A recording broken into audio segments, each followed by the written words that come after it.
Thank you, madam, for that kind introduction.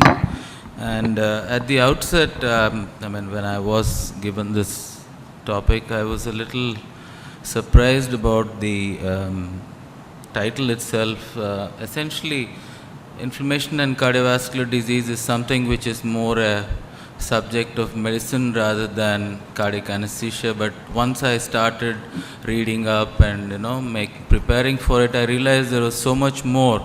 I'm a different person now, I should say, since I started writing up for this. Technically, I will not be dealing with systemic inflammatory response or any of such issues pertaining to the perioperative period, but more to the generalized subject of how inflammation affects cardiovascular disease and practically provides us the bread and butter for our sustenance of why we are cardiac anesthesiologists. So if you seriously look at the problem, atherosclerosis per se is a low-grade chronic inflammatory state of the cardiovascular system. And the basic problem is that there is oxidative injury to the endothelial cells, oxidation of low-density lipoproteins, and all these facilitate atherosclerotic plaque formation. And we also know that a lot of systemic diseases that we deal with as comorbids are essentially low-grade inflammation, and this is what adds to the risk of cardiovascular disease that we see in our day-to-day practice.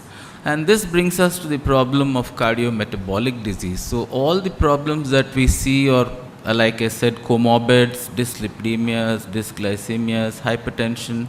So all of them are risk factors of coronary artery disease. And essentially, each risk factor is accompanied by an inflammatory component. So this is practically what our problem is, that there is inflammation happening all the time in all of us due to various reasons. And the problem is the manifestation is so significant that we do not actually understand what went wrong, but it's been happening for a very long time. So there are some models that we can choose, either a risk factor model or a risk marker model. If you have this, then you have some risk factors like dyslipidemias or an inflammatory marker, and then the end stage is cardiovascular disease. Whereas if you use the risk marker model, the risk factors lead to atherosclerosis and cardiovascular disease, and you have the inflammatory markers which tell us that something is not right going on underneath.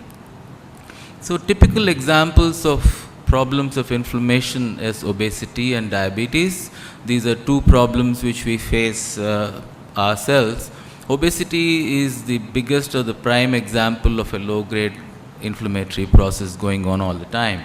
And we know that this promotes type 2 diabetes, and we also know that there is a fourfold increase of cardiovascular disease in terms of diabetics compared to non-diabetics. So inflammation is a very significant problem, and most strategies that take managing insulin resistance or glucose homeostasis, they are modulation of the inflammatory status, and they are very important for treatment of cardiovascular disease.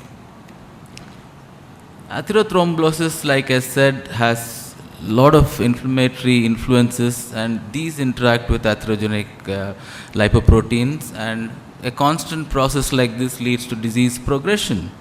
So what are the actual factors implicated? They are essentially the cell lines like macrophages, monocytes, and various mediators like chemokines, cytokines, and all of these trigger an autoinductive pro-inflammatory process. So it is something which is a very rampant process ongoing, and there are so many potent targets of inhibition of central immune pathways like the interleukins, tumor necrosis factor.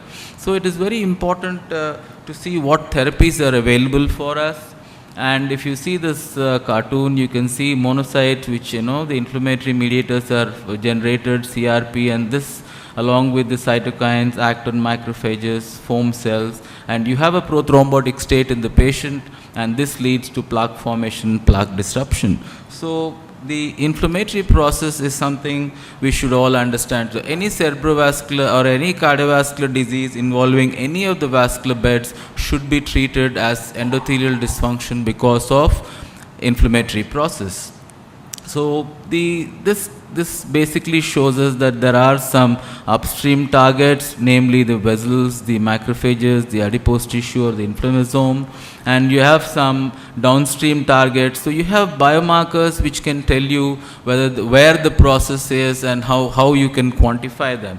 Most often what is used is the highly sensitive CRP, and this can be used very effectively to risk stratify some patients with cardiovascular disease.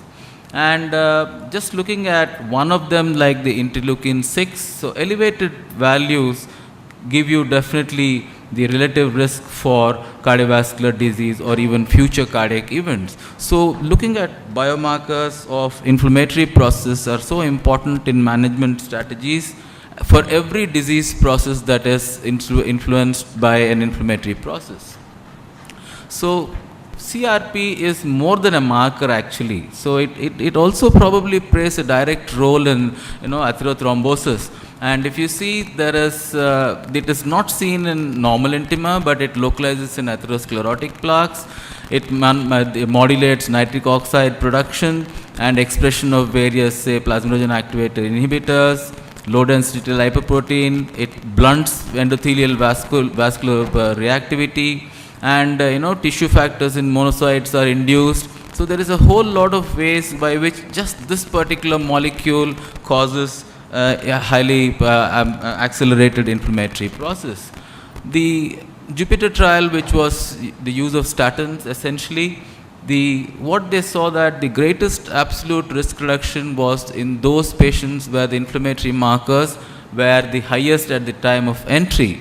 And with a 50% reduction in low density lipoproteins, there was a 37% reduction in hsCRP values. So intensification of statin therapy actually resulted in rapid reduction of atherosclerotic inflammation if you looked at images like fluorodeoxyglucose PET scans or CT scans. So how does therapy actually modify the process is very important. So if you look at how we can target inflammation for treatment of, say, particularly insulin resistance, most of the cells of the innate and acquired immunity cells are altered in obesity. So it is obesity per se changes all this. It is the source of elevation of tumor necrosis factor and interleukins. And how it works is through what is called the JAK pathway or the Janus N-terminal kinase pathway. And this is what is taking so much of significance. In the future, we may see patients on these molecules, and this directly contributes to insulin resistance. There are so many other ways by which targeted therapy is given, the anti-cytokine therapies, the canakinumab CANTOS study, which was essentially interleukin 1 beta blockade to see outcomes in patients with diabetes. There is a particular molecule called anakinra, which is again a recombinant interleukin receptor blockade, which helped so much in anti-inflammatory process. So monoclonal antibodies are probably something that we could use effectively in treating. So like I said, we will probably be seeing most patients, or quite a lot of them, coming with this kind of therapy. This already exists, but except that the name seems unfamiliar for us. The name